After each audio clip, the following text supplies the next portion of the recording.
bottom. Is there a YouTube link for it?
What is up, Fantasy Pros, YouTube subscribers, the live stream, the chat? Welcome in. I'm here, Andrew Erickson, your host for the next 45 to an hour, answering all your fantasy football questions, talking everything week 6, talking start, sit, talking news, talking everything about fantasy football. So I'm just happy to be back for another fun-filled week of NFL action. We got Thursday Night Football on tonight. Looking forward to that. Buccaneers, Philadelphia Eagles. Watch my guy Tom Brady, Jalen Hurts taking on. Go head-to-head. Should be fun. But first, got to take care of business. We're doing a live giveaway this Sunday, October 17th, during Kyle Yates, 12 p.m. Eastern. Kickoff live stream right here on the YouTube channel for Fantasy Pros. It's courtesy of our friends at pristineauction.com. One lucky subscriber will receive an autographed Amari Cooper Dallas Cowboys jersey. How do you enter? It's simple. Subscribe to the Fantasy Pros YouTube channel before 12 p.m. Eastern Time, Sunday live stream. Ask a fantasy-related question in the YouTube chat during the show. That's it. We'll announce a winner at the end of the stream, so make sure you stick around to claim your prize. It's going to be a great time. And also, we're still waiting to hear from the winner of the Alvin Kamara jersey from last week. So, Robert Moore, please get in touch with us. Fantasy Pros customer service agents at mailbag@fantasypros.com. That's mailbag@fantasypros.com with the proof of your YouTube account so we can get that jersey in the mail to you as soon as possible. So, all right. And again, it's mailbag@fantasypros.com. I am still learning how to spell, even at age 27. You learn things every day. You love to see it. But let's dive into the news and notes from around the league.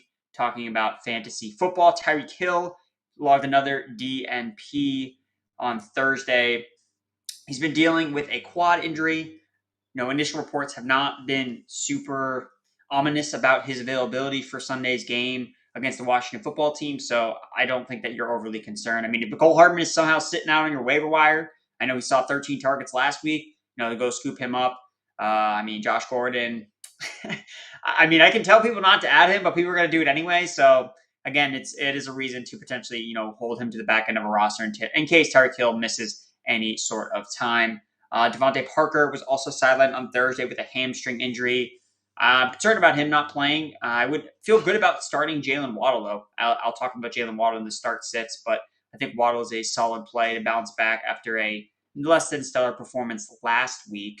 He just didn't receive a lot of volume. Preston Williams actually stepped up big for the Miami Dolphins. But they get Jacksonville. It's a good matchup for Jalen Waddle. Curtis Samuel remains sidelined on Thursday as well. Don't think he suits up in this game. He ran 2 routes last week.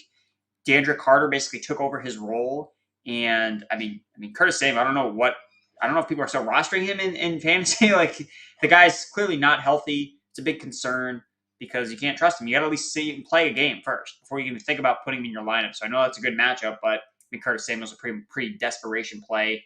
Kenny Galladay, another DNP, same thing with Saquon Barkley. Don't expect either of those guys to play. Stock up for Kadarius Toney.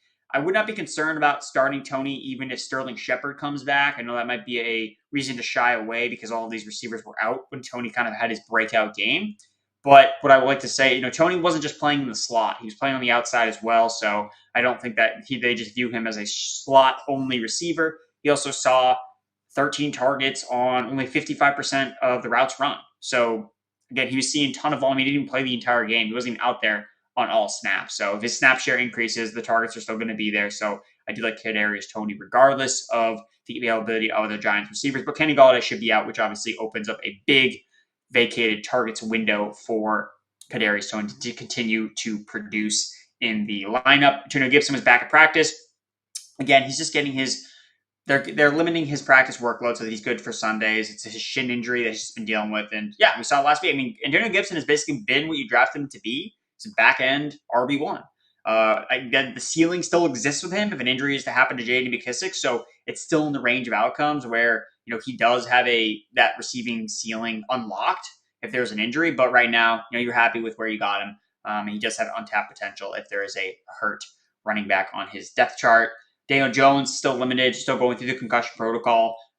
We like him kind of as like a back end RB or a back end QB2 option this week against the Rams. Rams defense has been so far this year, not the elite defense they've always been. And Daniel Jones, has that rushing ability. And Daniel Jones, basically all he does is blast off and have wicked productive games against good defenses. And then whenever we're ready to stream him against Atlanta or the Dallas Cowboys, he gets hurt or like lays an egg. It just doesn't really produce. But I mean, he's been over 16 fantasy points in every single game this year, except for the game he got hurt in. So he's a quality streamer this week. I do like Taylor Heineke a little bit more, as I'll get into. Rashad Bateman does not think that the team will throw everything at Rashad Bateman, or Greg Roman said this. I don't think they're going to throw everything at Bateman to start the season when he comes back into the lineup. Makes sense that they will ease him in coming off an injury. I would still try to stash him on the back end of rosters. I mean, look, Rashad Bateman, his production profile was off the charts entering the league. We're seeing a lot of these rookies start to kind of burst out, especially some of these first-round picks. We're seeing Kadarius Toney obviously have a fantastic outing last week. Jamar Chase looks like this has basically turned into a fantasy wide receiver 1 in just 5 weeks, which is just mind-boggling to think about. So Rashad Bateman was kind of in the conversation with these types of players. So I do like this a lot. I'm just seeing this in the Slack chat, so I would mention it. Tyreek Hill is not out this week. This is from Albert M. Just want to mention it while I'm going over the news and notes. He just logged a DNP on Thursday. I don't think it's a big deal, but things can change. So again, pick up Cole Hardman, Josh Gordon, I guess. I mean, if Tyreek Hill's not playing, then yeah, I guess Josh Gordon has a chance. But like even Byron Pringle was playing over him.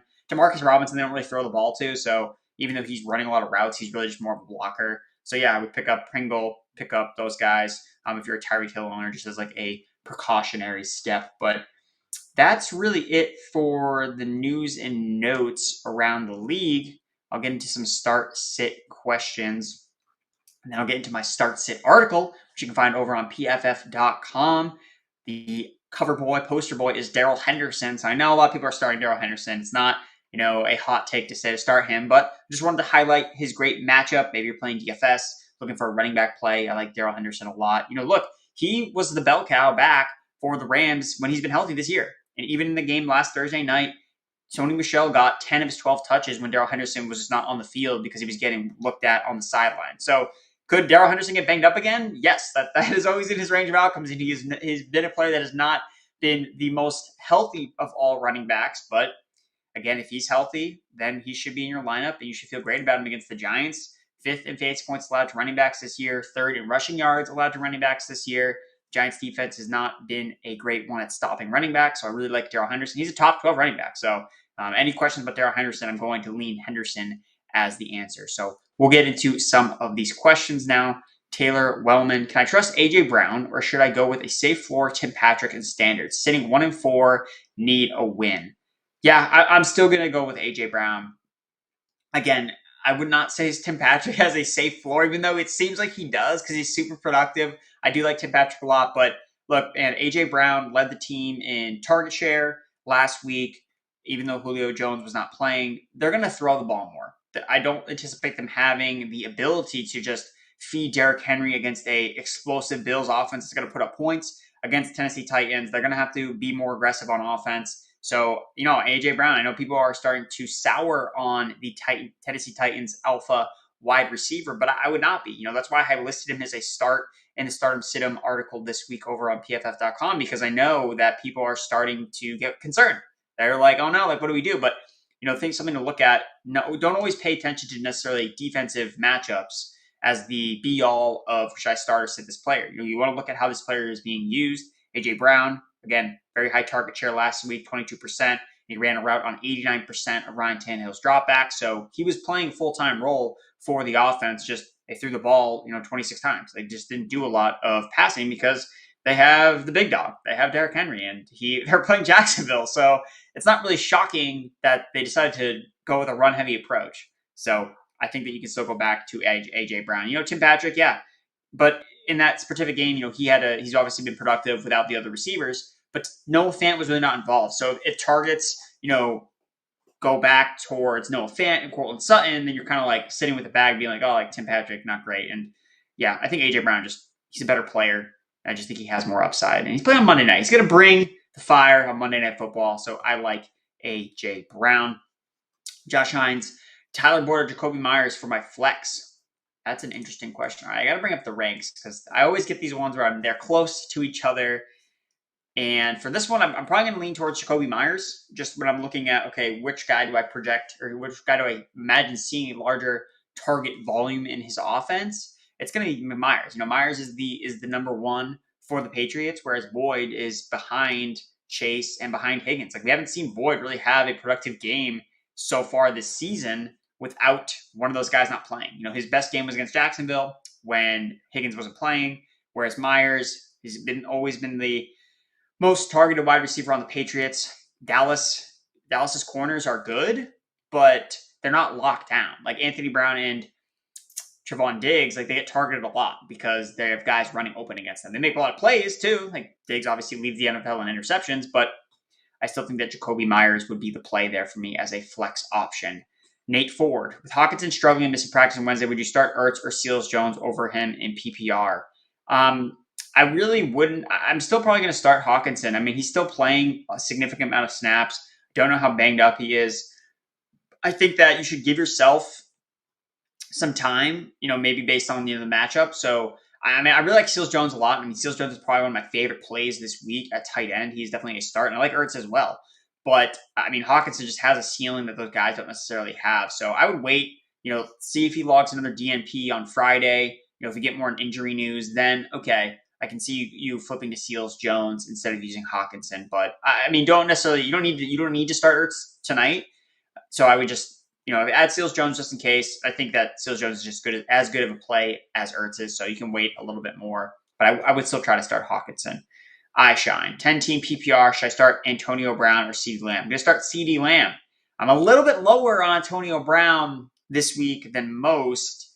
Not to say that he's just going to be a total bust, because I don't think that at all. I'm going to start him in most. You got to start Antonio Brown in most leagues you're in. But I think that it's really setting up more to be a Chris Godwin week. If you look at the way the Philadelphia Eagles distribute targets through their defense, they've been a slot funnel defense. So very strong in the perimeter, very good against wide receivers on the outside, bad against wide receivers in the slot. So I think it's going to be a Chris Godwin week. That's not to say Antonio Brown can't catch a touchdown, 60 receiving yards, score 15 fantasy points, and be fine. I just don't think that we're going to see as high of a ceiling as we've seen on a couple of his games. Because we've seen games where he just disappears. Because he plays less than Evans and Godwin. Like, he doesn't play nearly as much as those guys. So he does be a little more fringy. So Lamb, locked and load. I know Dallas is not throwing as nearly as much as we'd like, but I don't think there's anyone on the Patriots that can cover him. And he's kind of emerging as that alpha in that offense. Amari Cooper has like a 15% target share for the past 4 weeks. He's really only had one big game, and he's kind of fallen off a little bit. So I would still go with CeeDee Lamb in that situation. Brian S., pick 2. Courtland Sutton, Darrell Williams, or Brandon Cooks.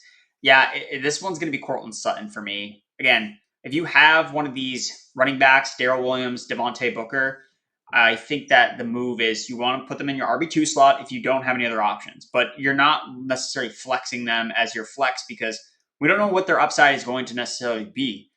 We don't know what Williams' role will necessarily be in dividing touches with Jerick McKinnon. I know that they promoted Elijah McGuire from the practice squad as well, so he could get some run. And again, like we saw this with the Bears last week. We all thought Damian Williams would be kind of like the pseudo bell cow, and then Khalil Herbert gets like 18 carries, which again, it's not crazy to think, but these backfields can change very, very drastically. We do our best to project what we think, and Darrell Williams, I think, is still a great RB2 play, but not over locked and loaded guys that we've seen produce so far this year. Colton Sutton is top 5 in air yards this year. Don't think the Raiders are going to do much against to try to stop him, so I would still go with Cortland Sutton. Blake Howes, PPR, Moss or Renfro? Zach Moss. You got to start Zach. I mean, he just plays on the best offense in the NFL. You got to continue to keep playing him. I know that, Titans defense is not something to be feared. Carlos Lopez Aguilar, Waddle or Myers, standard league. In a standard league, Myers is super frustrating in standard because he doesn't score any freaking touchdowns. So I'll go with Jalen Waddle there. I think he's got more explosive upside against the Jags. The swashbuckler, Jacoby Myers or Tony at flex. I'm going to go with Tony. Just think that he has a super high target rate. We've already seen the big play upside, which Myers is a steady commodity. I know I'm seeing actually a lot of questions with Myers, but Tony's got the upside, so I'm gonna chase that. Cam Horton, who to start, Joe Mixon and Devontae Smith tonight? Man, they're both in really good spots.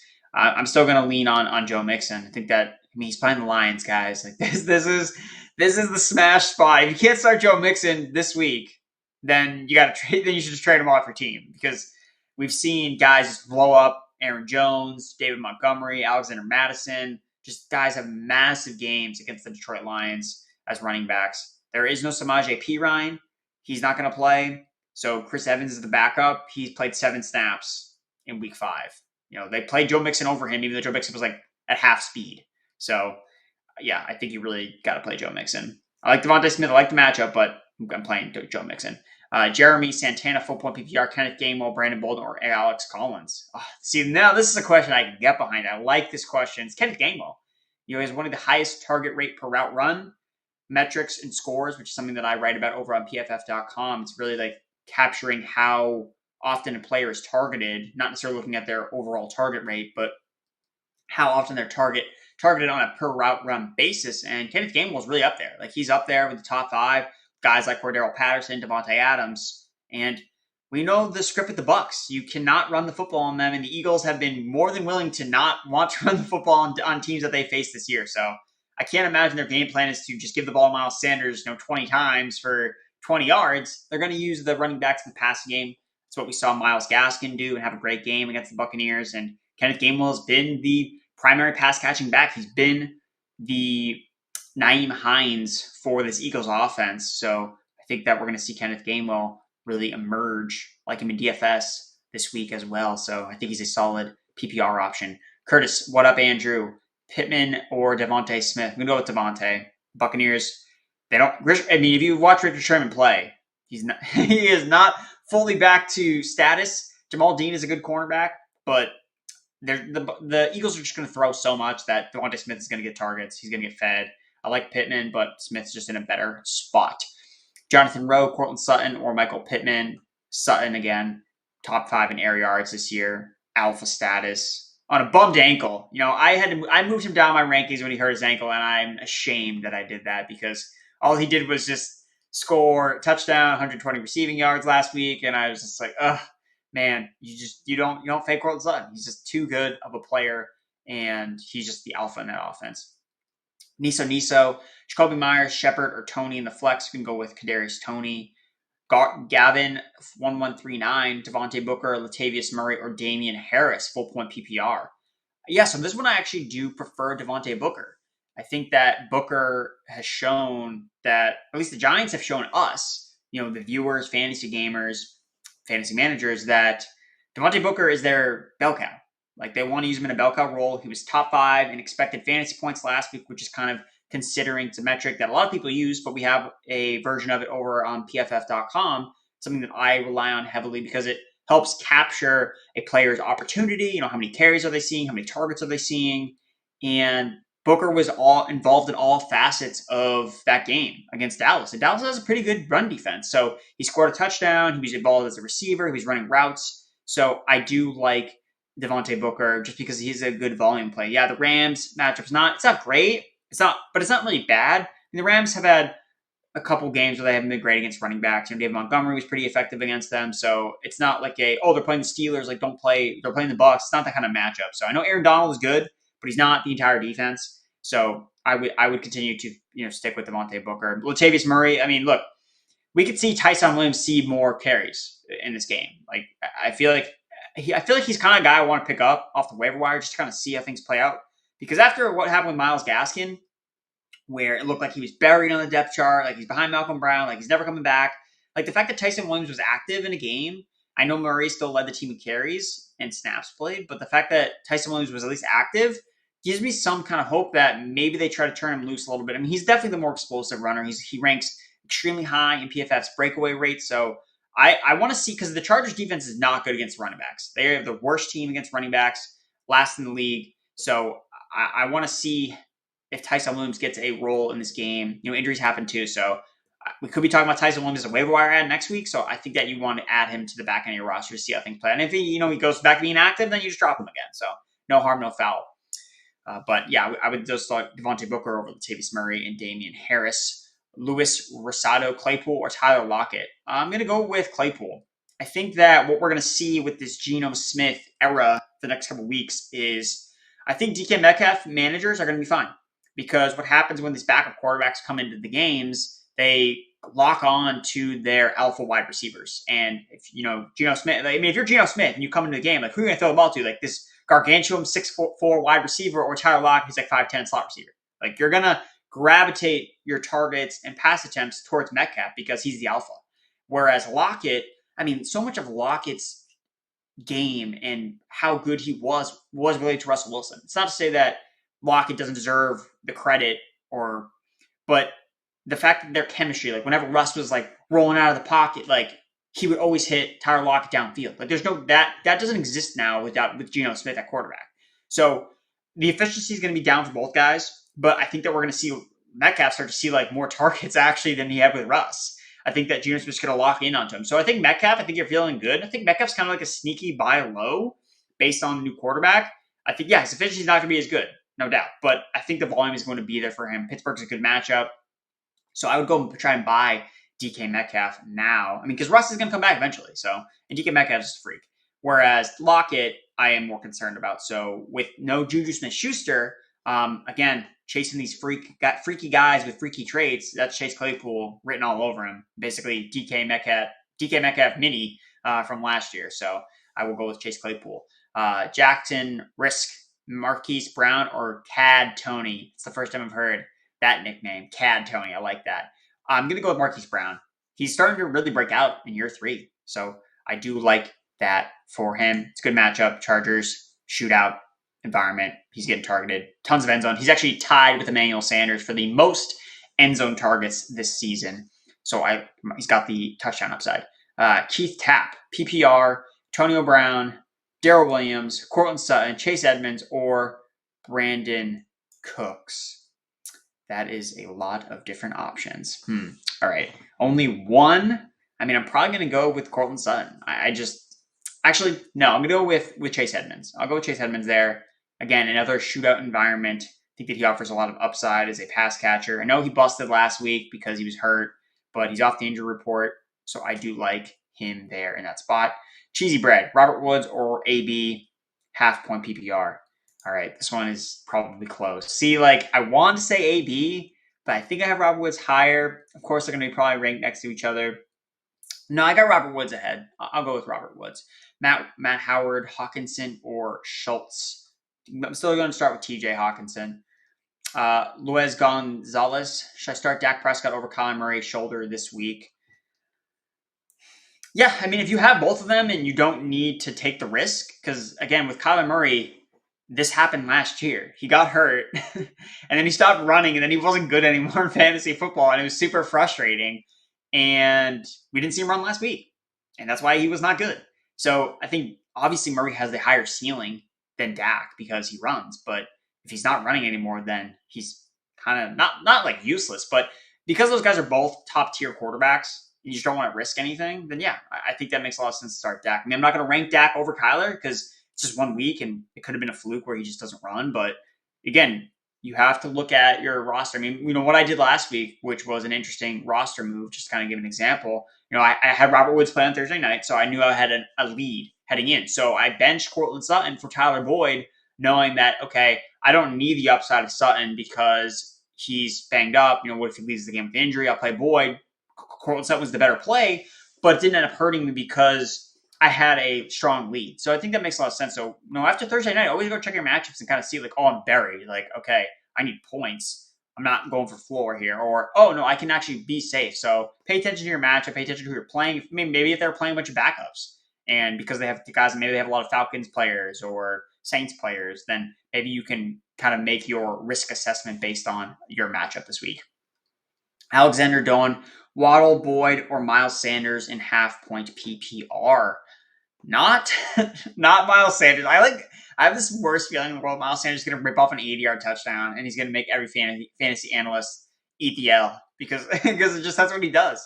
He just does these things with every time. This happened last year with the Saints. It was the worst matchup ever against the best run defense in the league, and then of course he rips off an 80-yard touchdown. He did last year against the Pittsburgh Steelers, but I mean, all the analysis and the data is telling me that it's not Miles Sanders week, so I'll go with Jalen Waddle. I mentioned that I like his matchup in the slot. I might as well just read off his start because I did list him as a start. Go check out the full article on PFF.com. But Jalen Waddle has an 18% target share, which is very good for a rookie receiver.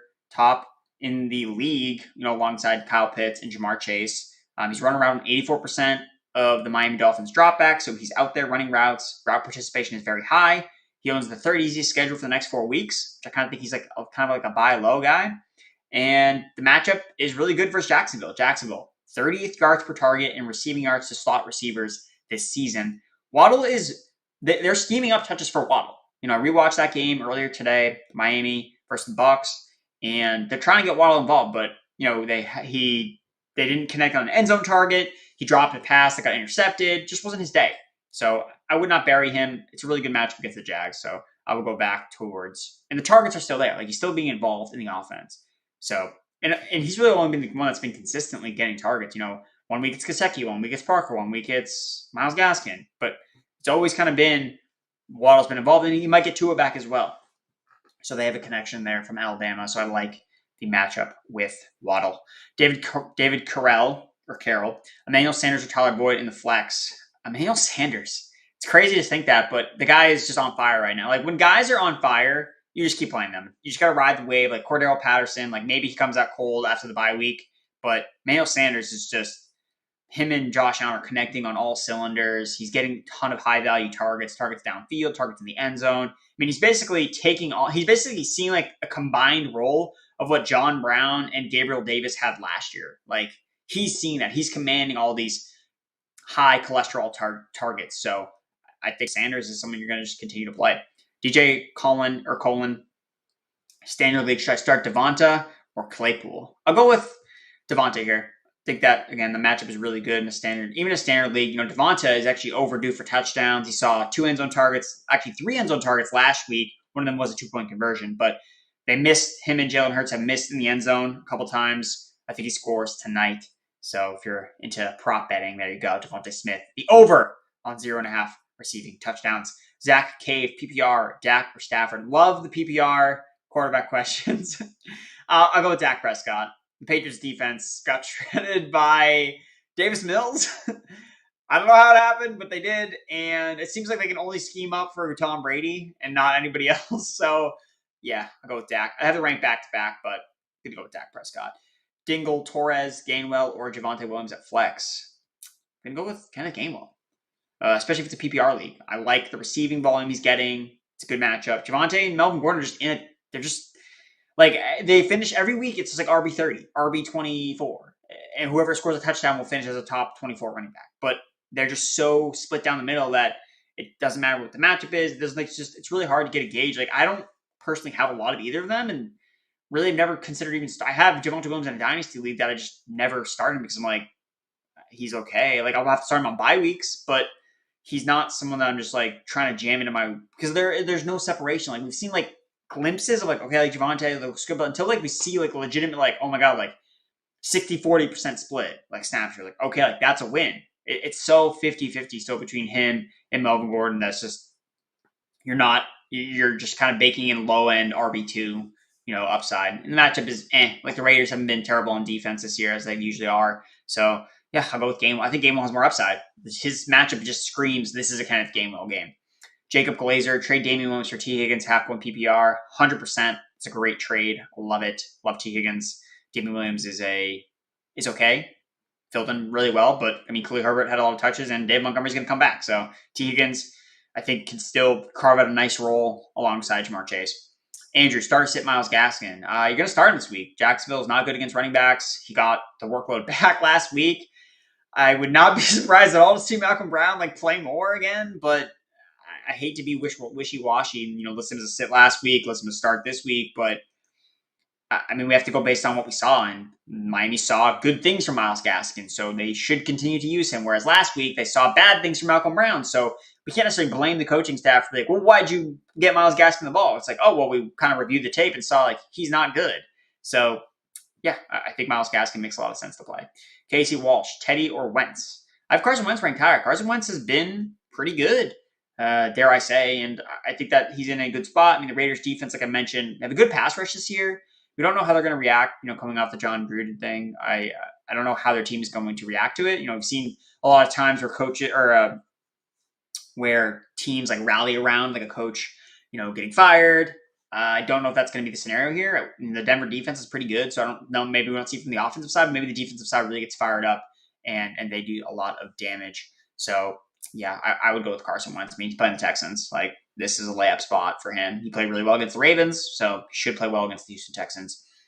Ryan S. PPR, Amon-Ra St. Brown or Allen Robinson. Oh, man, that is rough that we're in this situation with Allen Robinson now as a guy we're talking about with a rookie 4th round pick, and it's warranted. Allen Robinson has been straight up doo-doo. He has been not good, and it's really not his fault. I'll talk about Allen Robinson because he's listed as a sit in the start sit him this week. So 3 games, Justin Fields under center. Allen Robinson has averaged a grand total of 6.8 expected fantasy points per game, which ranks 81st among all wide receivers. So it's, the Bears have just basically nuked all of Robinson's potential. He has 14 targets in the last 3 games combined. They're starting to spread the ball out more. Darnell Mooney's getting involved. Cole Kmet's getting involved. And they rank 32nd in run rate on early downs, which is the highest in the league since week 2, or the lowest in the league since week 2. So, yeah, I mean, look, if we're looking at this from a non-biased point of view, where I look at Robinson, it's oh, well, he's been getting a lot of targets. He hasn't been. Whereas Amon-Ra St. Brown has. He's become the number 1 wide receiver quietly on the Lions. Quintus Cephas is hurt. He's out. Tyrell Williams is hurt. He's out. All they have is Khalif Raymond and Amon-Ra St. Brown. And they should be chasing points in this game, especially because Hawkinson's banged up too. So, yeah, I guess I'll start Amon-Ra St. Brown there, especially, like you said, PPR. Yeah, sit Allen Robinson. Sorry, man. We got to see it from Robinson. We got to see him do something. And right now, there's not enough volume in that offense for him to do anything. So I'll go with Amon-Ra St. Brown. It's Shin G. Half point PPR. Who do you bench? Woods, Claypool, or Antonio Brown? I guess I'll bench Antonio Brown in that case. I don't like it. Makes me feel sick inside. But actually, let me see where I have Claypool ranked. Let me see this. All right. Claypool is at 22. Woods at 20. Antonio Brown's at 27. Yeah, I'll bench AB. Look, I guess I took the under on AB's receiving prop, so I guess I need to be on brand with him because I don't think the matchup favors him. He's the perimeter wide receiver for the Bucs, and the Eagles have been good against perimeter wide receivers. So, yeah, I mean, I think they're all starts in most cases, but again, in your case particularly, I do prefer those other players just slightly more with Woods and Claypool. But I really don't think you can go wrong with any of them. If you can't stomach the fact of watching Antonio Brown go off on Thursday night, then that can be your deciding factor. Lolita Pizita, that's a fun name to say. Is Njoku worth picking up? Yeah, I think that he is worth picking up. We've seen him now have 2 blow-up games for the Cleveland Browns. We saw him run more routes last week than Austin Hooper. Austin Hooper played more snaps, but I look at these trends with tight ends because I've noticed that routes run is such a key indicator of future success at the tight end position. You need to be not blocking. Tight ends that block are useless. And even when we have tight ends that are in committees, when we see one tight end just starting to see more and more targets, kind of what happened with Blake Jarwin and Dalton Schultz. Like, that's why I was hesitant to go all in on Dalton Schultz from the beginning, because he and Blake Jarwin were splitting snaps where Schultz was just getting the targets. So I was like, like they're just going to fluctuate targets. Like, you can't buy in. But then because Dalton Schultz was playing so well and getting targets, he started playing more overall. So I think that's what we could see from Njoku. And it's kind of like the same kind of scenario. You know, Dallas paid Blake Jarwin, and it doesn't matter because Schultz is better. So, and I know the Browns paid Austin Hooper, but Njoku's playing better right now. And I mean, to bring it full circle, I mean, the Patriots paid Jonnu Smith a ton of money, and he ran less routes than N'Keal Harry did last week. So clearly the money doesn't always predict how well tight ends are going to do. So yeah, I think Njoku is a nice back end pickup to see if he carves out an even bigger role in this offense. I mean, there are some rumors that OBJ could get traded because Baker Mayfield just doesn't throw him the ball. So that would see Njoku have a larger role in this offense. David G. Devontae Parker, Melvin Gordon, or James Conner, half-point PPR. I'll go with Melvin Gordon there. He is fine. Like, all those guys are fine matchups. I think I would probably start Parker if I knew he was healthy. So I'll say with a caveat, Devontae Parker, if healthy, but if not, Melvin Gordon. I mean, it's not like the Broncos running backs are like bad plays. They're just not like great plays. They're fine. They're just back-end RB2s. Like, every week if it's a bad matchup, they're like RB31, RB32 for me. If it's a good matchup, they're RB20, RB21, RB22. Like, that's kind of where I've them slotted in. So I'm never excited to start them, but understandably, we just need points. You just need raw points to win your fantasy matchups. Juan Ramos, Renfro, Shepard, Van Jefferson, flex spot. If Sterling Shepard plays, I would want to start him. But if he doesn't play, I will go with Van Jefferson. I like Van Jefferson's upside in the Rams' passing attack. Jay Will. Trade Amari Cooper and James Robinson for Kyler Murray and Calvin Ridley. Yeah. Okay. So Kyler Murray, of course, he's hurt right now, which maybe that's why he's now attainable. It depends on what your quarterback situation is. If you have no quarterbacks and you're shooting for upside, I think that getting Ridley for Cooper makes a lot of sense. I don't love trading running back, but considering you're trading, I think that moving from Cooper to Ridley is an upgrade for you, no doubt. I like that move.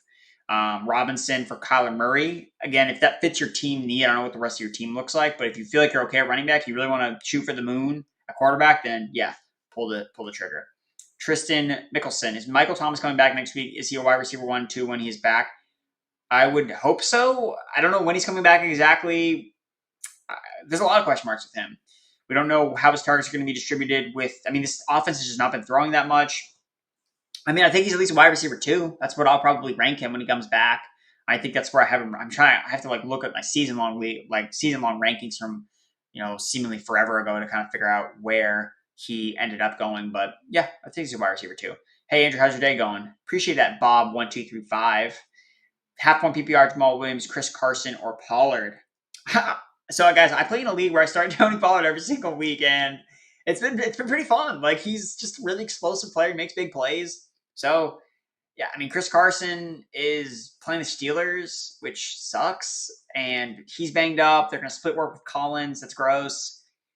Yeah, I'll go start Tony Pollard. He's just – it's funny. Like, once you start one of these kind of, like, quote-unquote backup running backs in your lineup, you just kind of, not even watch them play, but just kind of, see their fantasy points. Like, wow, they're not even, doing that bad. So, he's not even a starter, and he's still, putting up enough fantasy points to – be worthy of a spot, and I just don't sweat. Do I start him or not? It's no, just leave him in there every week. Because then there are some weeks that are obviously worse when he doesn't get as many carries, but he has such a high ceiling with his explosive upside on a per touch basis that I feel good about starting. I don't really feel bad about starting Tony Pollard every week. I think I have him ranked as a top 30 running back kind of every single week because I just know that Dallas likes to run the football. They have the second highest run rate on early downs since week 2.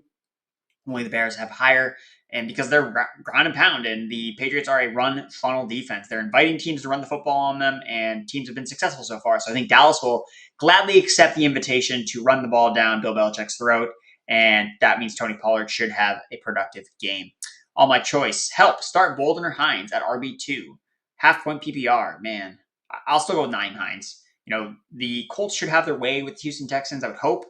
So I think that he's going to be involved to an extent, along with Jonathan Taylor and, unfortunately, Marlon Mack. Jack Calby, pick 2, half-point PPR. Emmanuel Sanders, Higgins, Waddle, Claypool, Woods, pick 2. All right.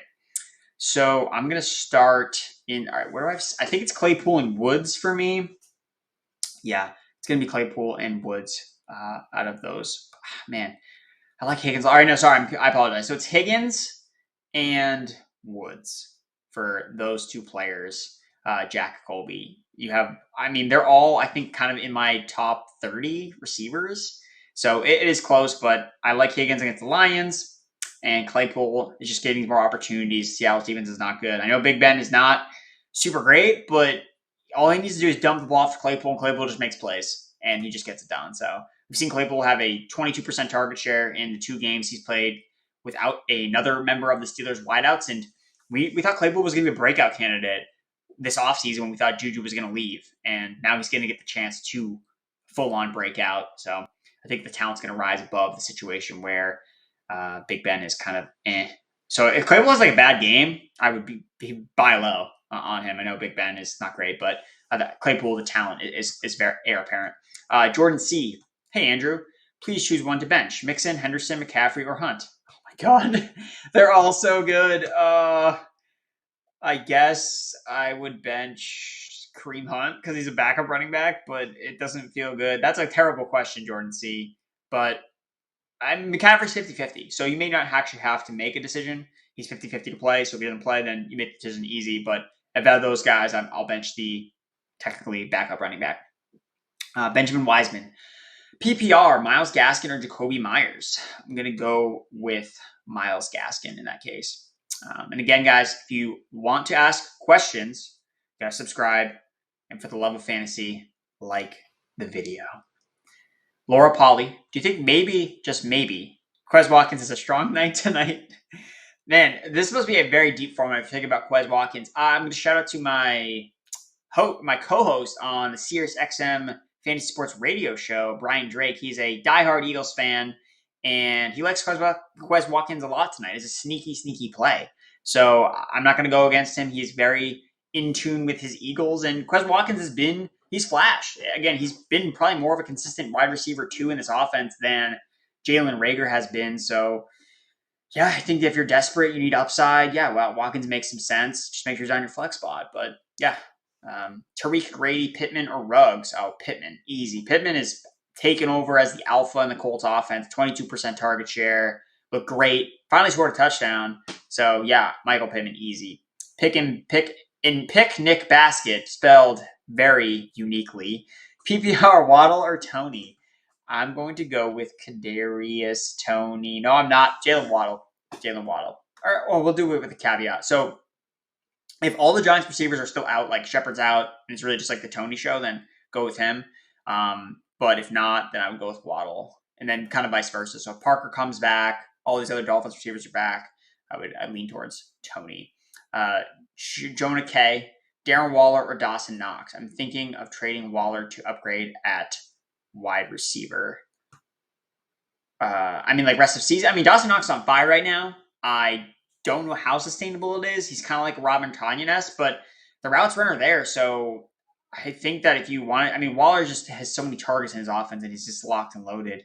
So but if you have Knox and you feel good about him, I don't know if you could trade Knox for more, depending on kind of selling high on Knox. But yeah, you only need one of those tight ends. So yeah, if you want to make an advantage, yeah, I would say whichever you can get back for more of. Because right now, Waller and Knox, their production is, Knox has been more productive, but even if he falls off a little bit, I don't think it's going to be so detrimental to your lineup that you're like, oh, I need a new tight end. I think Knox is here to stay, at least for this season.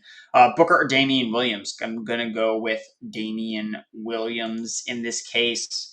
I think that he's in a good spot. Green Bay Packers, if they're trailing, he's going to catch passes. It's close, though. But he was good last week. He looked good, played well. I know Khalil Herbert got a lot of carries, but if they're trailing, this game's going to be probably Damian Williams more than Khalil Herbert. I think he's probably just a better player than Devontae Booker. Cade's picks: Devontae Smith, Pittman, or T. Higgins. I'm going to go with Devontae Smith. I need to check the ranks. Of course, because I got to be on brand, need to be accurate. I got T Higgins. I got T Higgins. But I think I want to change my mind. I think we should probably move T Higgins up, or excuse me, I'm going to move Devontae Smith up the rankings because this is just a really, really good spot for him against Tampa Bay. So yeah, I'm going to move up Devontae Smith. So I think that I actually would prefer him in this matchup over T Higgins, who I like a lot against the Lions, but Devontae Smith is the alpha in this quote unquote offense for the Eagles. So I just moved T Higgins behind Devontae Smith in the rankings because I got to update it, Raw Turtle. Do you trust starting Daniel Jones with his concussion or start Trevor Lawrence? I like Trevor Lawrence this week. I think that the Miami Dolphins defense is not that great. I know that they've been beat up by good quarterbacks lately, but Trevor Lawrence has shown more rushing the last couple of weeks. And yeah, I like Trevor Lawrence. Chris Miranda, PPR league. Should I drop Mike Davis for Darrell Williams? If you're like sitting at 1-5 or 1-4, I think you would actually be not 1-5. If you're just starting running back this week, then yeah, I would do it. I think Mike Davis has been kind of just this whole year. He's been a back end RB2, so I just like long term, you'd rather keep Mike Davis. But if you need to win this week, yeah, I would make that move. Andy Vega, Scary Terry versus Hollywood Brown, rest of season. Scary Terry, easy. He's going off this week. Friggin' top 5 receiver. He's number 4 for me in my rankings. A. Cassidy, Brady or Herbert? Brady. Brady has been a top 5 quarterback every single week, except for one against the Patriots. He's just, Tom Brady. The Eagles defense is not going to be able to stop him. Patrick J. Picasso. You trade one of those guys. Like, you don't need both of them. Patrick J. Picasso. Pick 2 to start full point PPR. AB, Waddle, or T. Higgins. I'm going to go with AB and T. Higgins. John Free. Love the content. Thank you. Reasonable running back trade target. Trading Tyler Boyd. So you want to trade Tyler Boyd for a running back straight up? I don't know how much you're going to get because Tyler Boyd has not been that great. I mean, maybe one of these waiver wire running backs, Booker, Darrell, it's like 12,000 Williams guys, Tony Pollard, Damian Harris, Kenneth Gainwell maybe. But there's not a lot of running backs you can really get for Tyler Boyd, unfortunately. Let's see. What can we expect from Bateman this week? Not much. Prone to what the coaches said. They said that they're going to ease him in. They're not going to throw everything at him in the fire. So I think that he's probably just wait. Like basically, what you want to see is him play, him see like a 50% snap share, see a couple targets, look good, see maybe strong target share, but not blow up. Like obviously, you don't want to have him get a 30-point game and you have him on your bench, but you want to see enough to be feel okay, I can start him the next week. So that's what we'll talk about with Rashad Bateman, but just want to be encouraged by his usage, basically. I don't think you need to necessarily start him. Finn Albert, Ryan Tannehill, Big Ben, or Sam Darnold. I'm going Tannehill. Look, this game, I know the Bills defense has been really, really good, but it's going to be an up-paced game. Tempo is so important. It's actually probably more important than defensive matchups. The Titans and Bills are tied for first in plays per game this year. That's not even including the overtime games the Titans have played in. So it's going to be up tempo, a lot of plays. I think Tannehill is going to show. Tannehill's also graded really well per PFF's quarterback metrics, despite the fact that he's not been playing with legitimate wide receivers. He hasn't played with Julio, he hasn't played with AJ Brown. He's still been really efficient for the most part. So I think that he is going to surprise people this week. Taylon Davis, Antonio Gibson, Joe Mixon, Darrell Henderson, pick 2. Mixon and Darrell Henderson. Dougie, Carr or Fields? I'm going to go with Derek Carr. Look, guys, Justin Fields hasn't scored 10 fantasy points in any start that he's had this year. And it's just the offense is just holding him back. He's not running. And that's what we thought. That was the play on Fields. He's going to run. And he has not done that. So until we see him run, I'm not playing him. You can't start him. Bloodhaven. Hey, Andrew, full point PPR. Flex, Gaskin, Sanders, or Tony? I will go with, pick 2. Easy. Gaskin, Tony. Dude, Sanders is going to bury me tonight. I just know it. I know it's going to happen, but what can you do? Yeah, I can only follow what I see with my eyes and what the numbers tell me, and they tell me not to play Miles Sanders, and I know that he's going to make us all take the L tonight. Cannot wait. Dan Hudson, Pollard, Javonte Williams, or Jamal Williams, one of the J Williams, or Booker. I'm starting Booker. Booker has the locked and loaded volume in his offense, so I'm going to go with Devontae Booker. Hort Dog, Moss or Emmanuel Sanders, flex, half-point PPR. I'm going to go with Zach Moss. Joseph McBride, PPR, Damian Williams, or Josh Jacobs. That one's close for me, but I have Josh Jacobs just slightly ahead. Jacobs is getting more involved in the passing game. 10 catches in the last 2 weeks. So they just totally Kenyon Drake you can probably drop, honestly, from your leagues. I know that we thought he'd be like the direct backup and have upside, but he really doesn't because they just paid Barber. Now, could that all change now that John Gruden's not there anymore? Possibly. But Jacobs his usage has been encouraging. And so even in a tough matchup, I think that we could see him, involved in the passing game. Pendito Jr., hey Andrew, help needed. Lamb or Marquise Brown at flex, going with CD the Lamb. Charles Hawk, choose 2 PPR flex. Miles Sanders, Jamal Williams, Amon-Ra, Shepard, Rondale Moore. I'm going to go with Amon-Ra and Shepard, and if Shepard's injured, then Rondale Moore. It's not playing these dusty running backs, and I can't believe I said, okay, Miles Sanders is not a dusty running back. Jamal Williams is kind of dusty. He's okay. Miles Sanders, though, the matchup is just not good. He's not involved in the passing game nearly as much. I know he saw targets last week, but he had 4 yards on 5 catches. It's just everything's pointing to a Kenneth Gainwell game. Sean Joseph Castro, would you trade Mixon and Keenan Allen for Dalvin Cook? Have Mike Williams already? Half-point PPR. No, I would not. I would try to trade away Dalvin Cook, honestly. I don't know if we're going to see him ever have that insane role again. Because Alexander Madison, what are they going to do? Be like, oh, yeah, you just played really great for 2 straight weeks or, 2 out of the last 3 weeks, and you're just going to, not play anymore. Look, Tony Pollard forced himself onto the field because of how good he was playing. And Zeke has still been productive because the team is running the ball a lot. So maybe it doesn't hurt Dalvin Cook in the end, but there's no doubt it still somewhat limits Zeke's full-on ceiling because they are using Tony Pollard. So I think that Dalvin Cook's probably a guy. I know I have Dalvin Cook in one of my big leagues, and the minute I hope he comes back and he's healthy, and I can trade him after he has a big game, especially if his usage is significantly down. His snaps are down, touches are down. He just scores 3 touchdowns. I think that would be a prime sell high. I think that makes sense. Let's go through my start sits one final time or first time. I've lost track. It's been too much fun here on the Fantasy Pros live stream. And again, you can find all my work over at ProFootballFocus.com. The full article is there online. Okay, my starts. So I have Matthew Stafford. I know I had to start last week, and he threw for 320 yards. Just didn't only throw for 1 touchdown. I think he'll throw more touchdowns this week against the New York Giants, who ranked 30th in pressure rate, 26th in touchdown passes allowed, and 6th in fantasy points allowed to quarterbacks. Joe Burrow is my next start. Dude is absolutely popping off in the PFF projections. He's projected for 320 passing yards, just off the charts, because we saw the Bengals uptick in pass attempts last week. They weren't necessarily as run heavy. Now, could that have been related to Joe Mixon being out? I think it does. But Joe Mixon still played in that game, and they just still operated with a pass-happy nature and approach. So I think that continues against the Lions, and the Lions have just been not efficient at stopping the pass whatsoever. Just a very, very high yards per attempt allowed. So I think that you can make a case for Burrow. They actually ranked 31st in explosive pass play percentage and 31st in yards per attempt allowed this season. So I love Joe Burrow. I love his over on his passing yards prop. Trevor Lawrence I talked about as a start. I like his rushing upside. So I think that he can deliver. And then Taylor Heineke for the Washington football team. I think that he is the streaming quarterback this week. So if you have Matt Ryan on bye, James Winston, I don't think people are starting James Winston, but if you're not happy with your quarterback situation, football team. Taylor Heineke. He's already been a top quarterback in his 4 starts that he's played this year. He only has really 1 bad game that he's played. He finished as a top quarterback against the Bills. One of the best defenses in the league, and he still finished as a decent quarterback option. So I think that Taylor Heineke makes a ton of sense. He was 3rd in expected fantasy points last week, and the Kansas City Chiefs ranked dead last in fantasy points allowed to quarterbacks.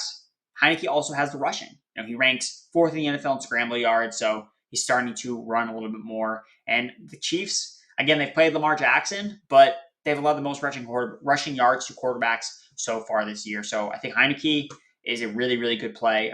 Sitting Sam Darnold, though. I know that he's been a popular streamer. People have been relying on him, but I don't think that he is set up nearly as well. He had busted last week, and why? Pressure.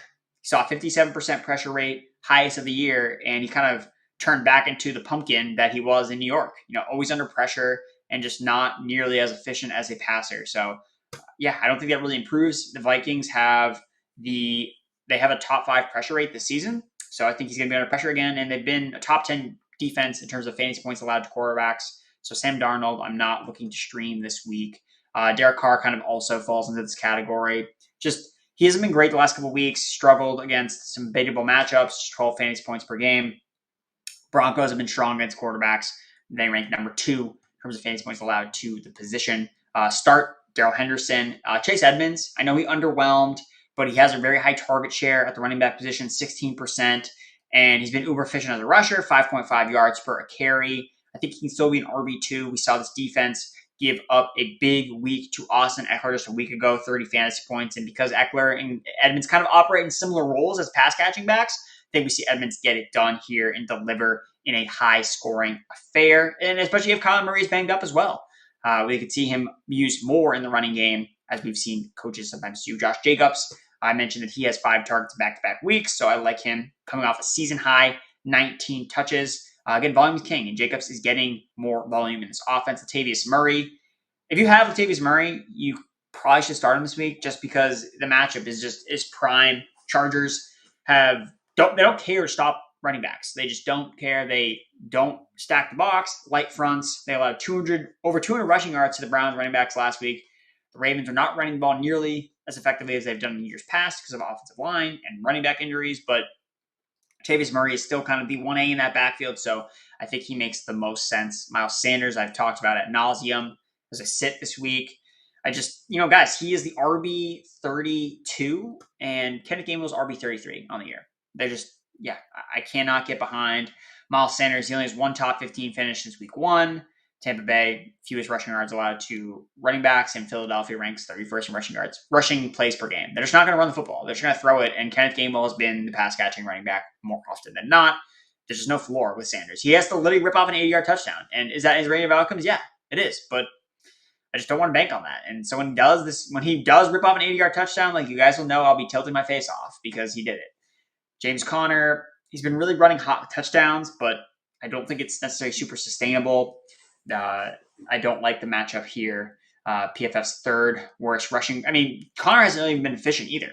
PFF's 3rd worst rushing grade over the past 3 weeks. He's just been super touchdown dependent, so I don't know if he gets it done. Other sits and starts. Damian Harris is kind of a guy I'm concerned about. Fumbled again. Ramondre Stevenson was getting work. I'll quickly go through my starts for receiver. So A.J. Brown, Brandon Cooks, T. Higgins, Kadarius Toney, Jalen Waddle. My sits, OBJ, A-Rob, Robinson, A.J. Green. I'll just hit on OBJ real quick. Look, guys, the passer rating between Mayfield and OBJ is 68.8, which is 10th worst in the league. And look, when Beckham first came back, the usage was very encouraging, seeing a lot of targets, air yards. And then we started him the following week, and Baker Mayfield missed him a bunch again, and we started him again last week, and targets stopped coming towards Odell Beckham. So if the peripherals were better and his targets and usage was continuing to be looking good, I would advocate for starting him again. But he's not seeing nearly as many targets. We're seeing other guys pop in this offense, and kind of like a DeAndre Hopkins where they're just spreading the ball out. Like, you can't necessarily rely on Beckham to have this massive game. So, yeah, I'm going to be lower on him, and he's someone that I'm trying to not necessarily jam into my lineup. I think he's still like a wide receiver 3. I think we had him as like wide receiver 32 at PFF consensus rankings. So, yeah, he's okay. He's not someone I really am thrilled about to start. Same thing with like Adam Thielen. Super touchdown dependent, just hasn't gotten it done. For tight ends, Higbee. Ricky Seals-Jones is just the best tight end play you can get this week. I honestly think if you hate your tight end, you're just like, I'm sick of this, like Ricky Seals-Jones. Like, I'm so confident in him delivering in a game because he checks all the boxes. High-end route participation, 87% route participation last week, 99% snap share. He missed one play. He was on the field every single play. And 5 end zone targets over the past 2 weeks. Everything I look at, guys are running routes, guys are seeing high value targets. It's the perfect setup. And the Chiefs have allowed the most receiving yards to tight ends, and that's not noise because Travis Kelce has not faced them. Travis Kelce has the most receiving yards of all tight ends. So it's not like a noisy stat. They literally just haven't been bad against tight ends. So I will continue to start Ricky Seals-Jones, Zach Ertz. Dallas Goedert's out, so we like him. And I'm sitting Cameron Brate, Jonnu Smith, Robert Tonyan. Robert Tonyan, I just don't, like, guys, it's over. Like, the dream was last year. and he's just not nearly as involved. And he's playing on an offense that just doesn't throw as many touchdowns as it did last year. So I'm out of Robert Tonyan. So those are my starts and sits. And again, as a reminder, we're going to be doing a little giveaway, a live giveaway, this Sunday, October 17th during Kyle Yates' 12 p.m. Eastern Time kickoff. Live stream right here on the Fantasy Pros YouTube channel, courtesy of our friends at pristineauction.com. One lucky subscriber will receive an autographed Amari Cooper Dallas Cowboys jersey.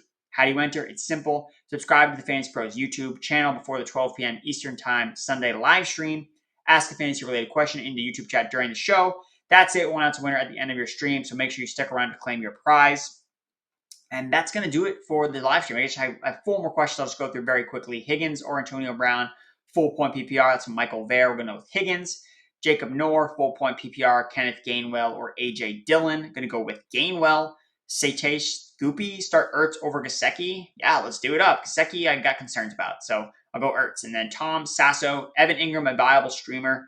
Currently, tight end is Jonnu. Yeah, Jonnu ran less routes than N'Keal Harry did last week, so I would go with Evan Ingram there. But if Ricky Seals-Jones is available, Zach Ertz is available, I'd pick up those guys, Tom Sasso. So again, guys, thank you all for coming, tuning in to the Fantasy Pros live stream. My name is Andrew Erickson. I'm on Twitter at Andrew Erickson _. Make sure you go send me a follow. Interact with me. Love to talk football or just love to talk about life. Whatever's on your minds. Twitter is a open book for fun. It's supposed to be fun, people. Like, let's have fun on social media. Let's not treat it like this thing that's miserable and makes us all sad. It should be something fun to do. So interact with me, follow me. I follow back. And yeah. So again, I'll be back next week on the Fantasy Pros live stream, again, on the YouTube channel. So make sure you subscribe, like the video, follow me on social media. And good luck to everybody in week 6.